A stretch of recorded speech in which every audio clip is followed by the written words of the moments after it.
Manuscritos. Economía y filosofía. Por Karl Marx. 9. Segundo manuscrito. El manuscrito número 2 consta de un folio, 2 hojas, 4 páginas, enumeradas del 40 al 48. Comienza la mitad de una frase y constituye manifiestamente solo el fragmento final de un escrito más amplio. La relación de la propiedad privada. 40. Constituye los intereses de su capital. En el trabajador se da, pues, subjetivamente, el hecho de que el capital es el hombre que se ha perdido totalmente a sí mismo, de la misma forma que en el capital se da objetivamente el hecho de que el trabajador es el hombre que se ha perdido totalmente a sí mismo. El trabajador tiene, sin embargo, la desgracia de ser un capital viviente y por tanto menesteroso, que en el momento en que no trabaja pierde sus intereses y con ello su existencia. Como capital, el valor del trabajo aumenta según la oferta y la demanda, e incluido físicamente su existencia, su vida ha sido y es entendida como una oferta de mercancía igual a cualquier otra. El trabajador produce el capital lo produce a él. Se produce, pues, a sí mismo, y el hombre, en cuanto trabajador, en cuanto mercancía, es el resultado de todo el movimiento.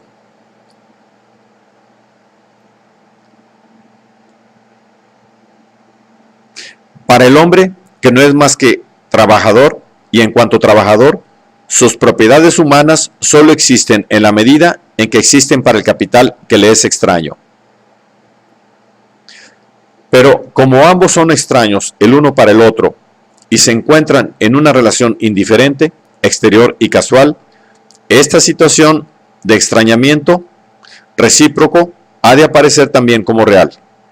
Tan pronto, pues, como el capital se le ocurre, ocurrencia arbitraria o necesaria, dejar de existir para el trabajador, deja éste de existir para sí. No tiene ningún trabajo, por tanto, ningún salario. Y dado que él no tiene existencia como hombre, sino como trabajador, puede hacerse sepultar, dejarse morir de hambre, etc. El trabajador solo existe como trabajador en la medida en que existe para sí como capital, y solo existe como capital en cuanto existe para él un capital. La existencia del capital es su existencia, su vida. El capital determina el contenido de su vida en forma para él indiferente. En consecuencia, la economía política no conoce al trabajador parado, al hombre de trabajo, en la medida en que se encuentra fuera de esta relación laboral. El pícaro, el sinvergüenza, el pordiosero, el parado, el hombre de trabajo hambriento, miserable y delincuente, son figuras que no existen para ella, sino solamente para otros ojos, para los ojos del médico, del juez, del sepulturero, del alguacil, de pobres, etc. Son fantasmas que quedan fuera de su reino. Por eso, para ella las necesidades del trabajador se reducen solamente a las necesidades de mantenerlo durante el trabajo, de manera que no se extinga la raza de los trabajadores. El salario tiene, por tanto, el mismo sentido que su mantenimiento, la conservación de cualquier otro instrumento productivo. El mismo sentido que el consumo de capital en general, que éste requiere para reproducirse con intereses, como el aceite que las ruedas necesitan para mantenerse en movimiento. El salario del trabajador pertenece así a los costos necesarios del capital y del capitalista, y no puede sobrepasar las exigencias de esta necesidad. Es por tanto perfectamente lógico que ante el Amendment Bill de 1834, los fabricantes ingleses detrajeran del salario del trabajador, como parte integrante del mismo, las limosnas públicas que éste recibe por medio del impuesto de pobres.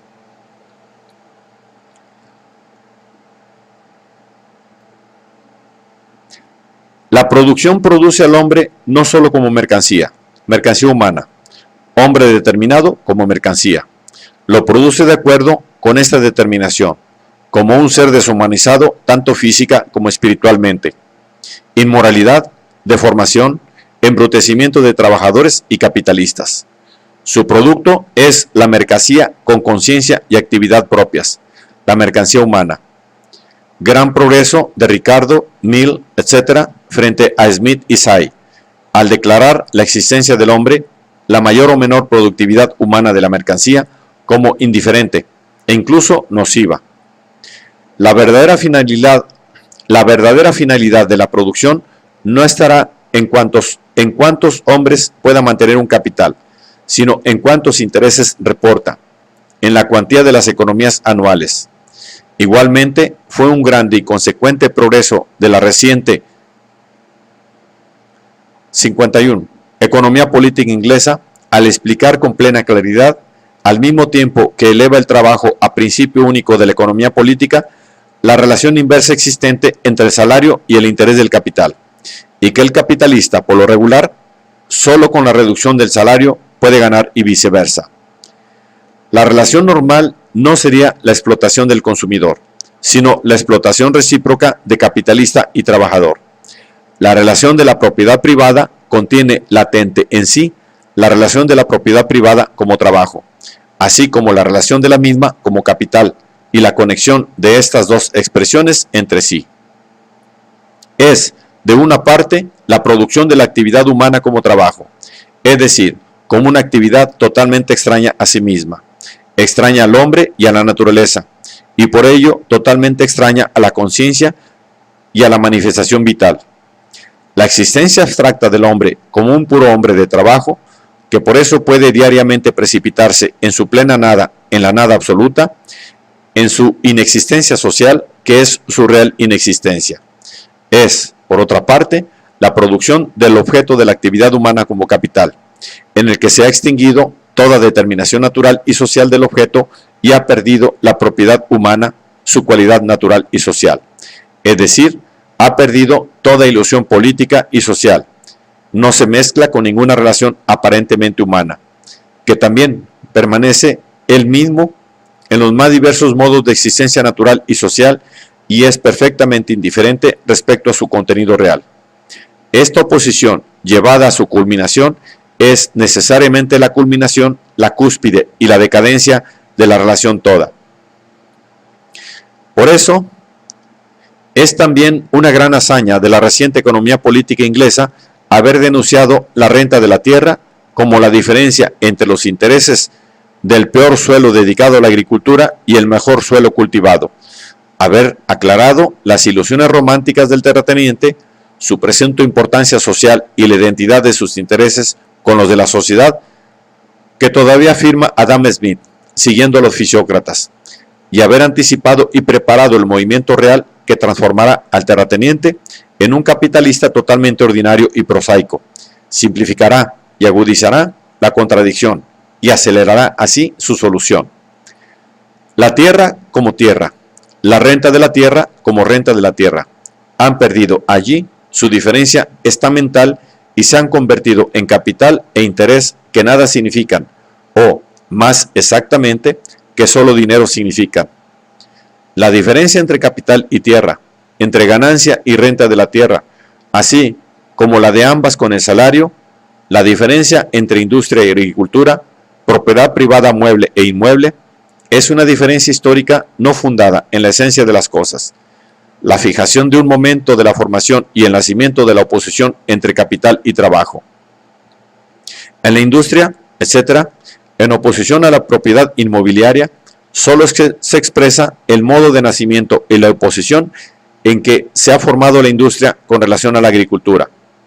Esta diferencia solo subsiste como un tipo especial de trabajo, como una diferencia esencial, importante, vital, mientras la industria, la vida urbana, se forma frente a la propiedad rural, la vida aristocrática feudal y lleva aún en sí misma el carácter feudal de su contrario en la forma de monopolio, el gremio, la corporación, etc., dentro de cuyas determinaciones el trabajo tiene aún una aparente significación social, tiene aún el significado de la comunidad real. No ha progresado aún hasta la indiferencia respecto del propio contenido, hasta el pleno ser para sí mismo, es decir, hasta la abstracción de todo otro ser, y por ello no ha llegado aún a capital liberado. 52. Pero el desarrollo necesario del trabajo es la industria liberada, constituida como tal para sí, y el capital liberado. El poder de la industria sobre su contrario se muestra enseguida en el surgimiento de la agricultura como una verdadera industria, en tanto que antes ella dejaba el principal trabajo al suelo y a los esclavos de este suelo, mediante los cuales éste se cultivaba a sí mismo.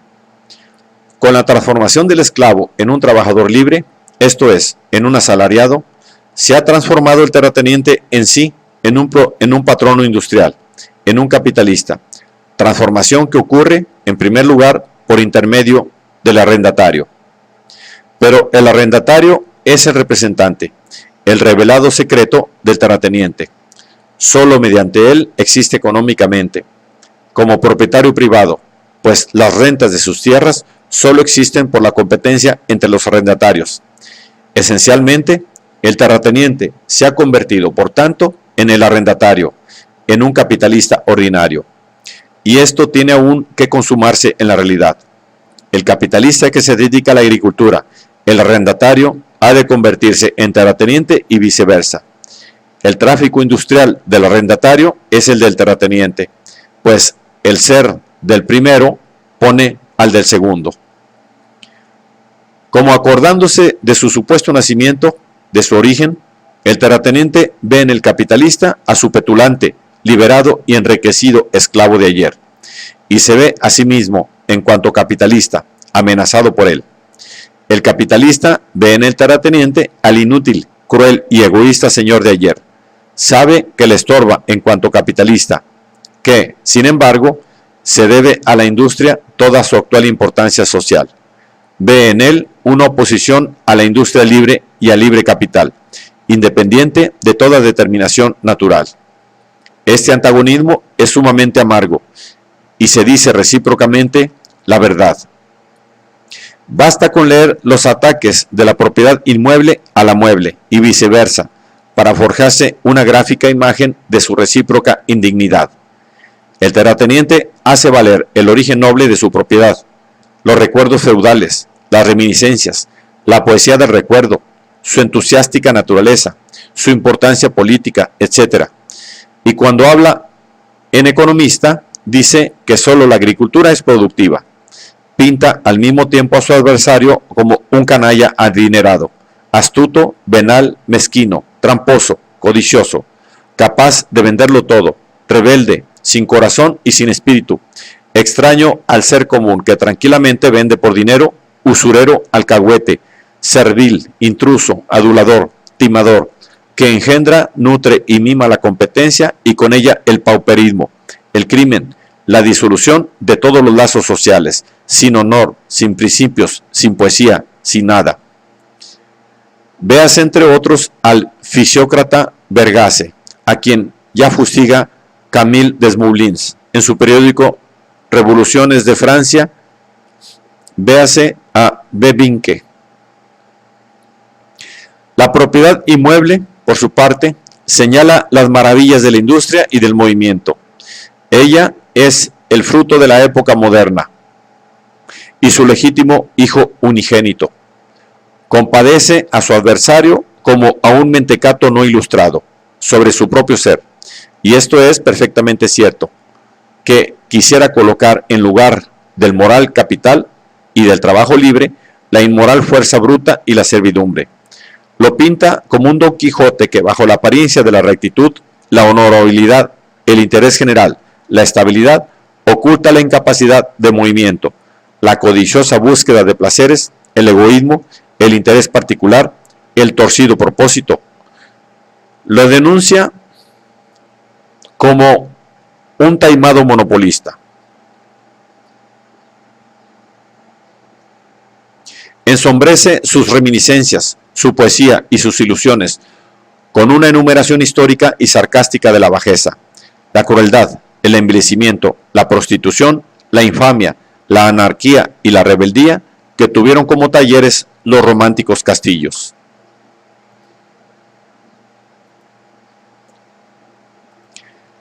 (53) 43. La propiedad mobiliaria habría dado al pueblo la libertad política, desatado las trabas de la sociedad civil, unido entre sí los mundos, establecido el humanitario comercio, la moral pura, la amable cultura. En lugar de sus necesidades primarias, habría dado al pueblo necesidades civilizadas y los medios de satisfacerlas, en tanto que el terrateniente, ese ocioso y molesto acaparador de trigo, encarece para el pueblo los víveres más elementales y obliga así al capitalista a elevar el salario sin poder elevar la fuerza productiva. Con ello, estorba la renta anual de la nación, la acumulación de capitales, esto es, la posibilidad de poder proporcionar trabajo al pueblo y riquezas al país. Finalmente, la anula totalmente, acarrea una decadencia general y explota avaramente todas las ventajas de la civilización moderna, sin hacer lo más mínimo por ella e incluso sin despojarse de sus prejuicios feudales. Basta, por último, con que mire a su arrendatario, él, para quien la agricultura y la tierra misma solo existen como una fuente de dinero que se ha regalado, y diga si él no es un canalla honrado, fanático y astuto, que en su corazón y en realidad hace tiempo que pertenece a la libre industria y al dulce comercio, por más que se oponga a ellos y por más que charle de recuerdos históricos y de finalidades morales o políticas. Todo lo que realmente alega en su favor solo es cierto respecto del cultivador de la tierra, del capitalista y de los mozos de labranza, cuyo enemigo es más bien el terrateniente. Testimonía, pues, contra sí mismo. Sin capital, la propiedad territorial sería materia muerta y sin valor. Su civilizado triunfo es precisamente haber descubierto y situado el trabajo humano en lugar de la cosa inanimada como fuente de la riqueza.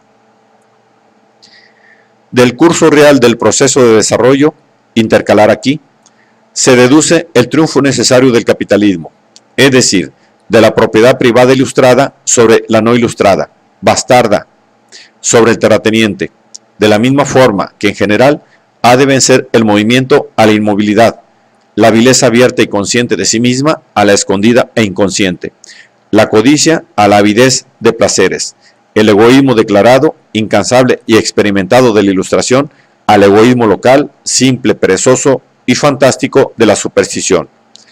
Como el dinero ha de vencer a todas las otras formas de la propiedad privada.